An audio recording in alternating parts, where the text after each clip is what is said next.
I'm really pleased that finally I'm getting some clay on this armature. The armatures take me over 2 weeks to do, and it's very, very complicated. I hate it. I cry a lot when I do armatures because it's measuring and I don't do maths. Anyway, it's done. In fact, I don't know if you can see, that's what is inside the figure.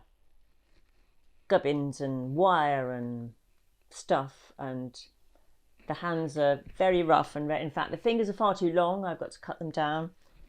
And initially I put the clay on really wet. Right, that is just muck. Stoogie, as they say in Devon. Then when it gets a bit harder, I make them into sausages. So I've got 2 bucketfuls of sausages ready and waiting. When it gets to the sausage state, then I can follow the line of the bones and I can build up the sculpture how I want it to look. But initially, what you're seeing here, it's the really stoogie clay laid onto the chicken wire and the packing inside. There's polystyrene, there's plastic, there's loads of wiring, hurts your hands. Building up, measuring. Here I have measurements of the model from all angles, all sorts of strange things measured. But then I have to do my maths again because the actual figure has got to be slightly larger than life size, because I've got to allow for the fact that when it's cast in bronze, you lose some of the size in casting. So in order for her to look slightly bigger than she would normally, she's got to be even bigger than that to shrink down.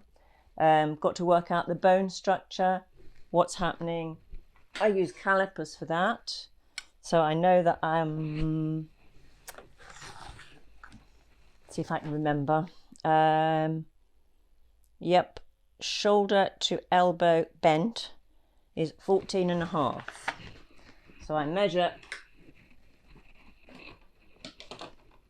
14.5 shoulder to elbow. So that is maximum size.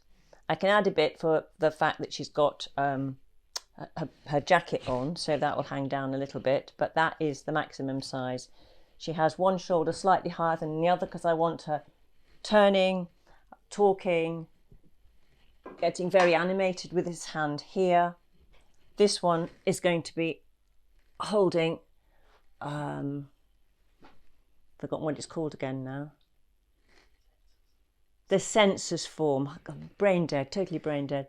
Holding the census form because she hid in the Houses of Parliament so that her name would be on the census form as that being her address.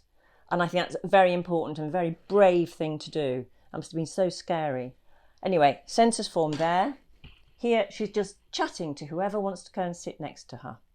And she will be wearing the hat that she wore on that fateful day when she got hit by the King's horse and died 3 days later in Epsom. So wonderful photograph of the hat, which I shall use, and various medals and things. How did you get the measurements? Oh, I used a model to get the measurements. In fact, I used a young lady from Epsom. Very important to use people from Epsom. I used Sarah Pullen, who works for, well, doesn't work. She is in lots of the productions with Epsom players. And she very kindly donated some of her time to come and be my model, wearing costume, and actually not wearing costume, just wearing the underclothes underneath, which is very important because I have to know exactly what's happening underneath the costume before I put the clothes on. Because first of all, when I do a figure, I have to work out the size, then I have to build up the bones, and then from the bones the flesh, and then from the flesh finally the costume goes on the top. Because if you haven't got the bones looking right underneath, it's never going to look right. So you don't start from the outside in, you work from the inside out. And Sarah was great. We took lots and lots of photographs.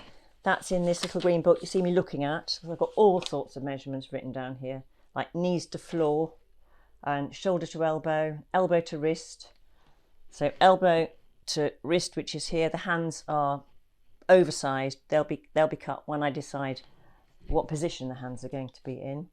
Hips outer, and then the measurements that I took were when she was wearing her special corset to make her posture correct for that era. So I've got those measurements, and then the measurements when she was in costume, because then you've got the petticoats, you've got extra size for the skirt, etc. What more can I tell you? How long will it take to complete this stage? How long will it take to complete this stage depends on whether everything goes well. If it doesn't go well, I have here beside me a whole load of orange clay bins. If things don't work, then I use this to slice off the clay, like that, and it goes back in the clay bin until I'm happy with it. I'm only happy when the customer is happy and when I am happy, and then I put my signature on the back. She'll probably have my name written on the back of her jacket when I'm happy with it, and when Epsom are happy with it too.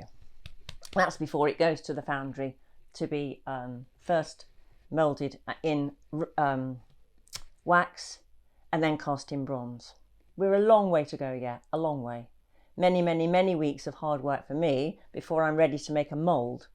Once the mould is made, then that mould, and the mould will have to be done here, the mould is then sent to the foundry, and then it starts all over again. We're about halfway there when I finish doing the mould, because then the foundry needs loads of weeks to cast it in wax. I got to go there and work at the foundry, making the wax look how I want the figure to look.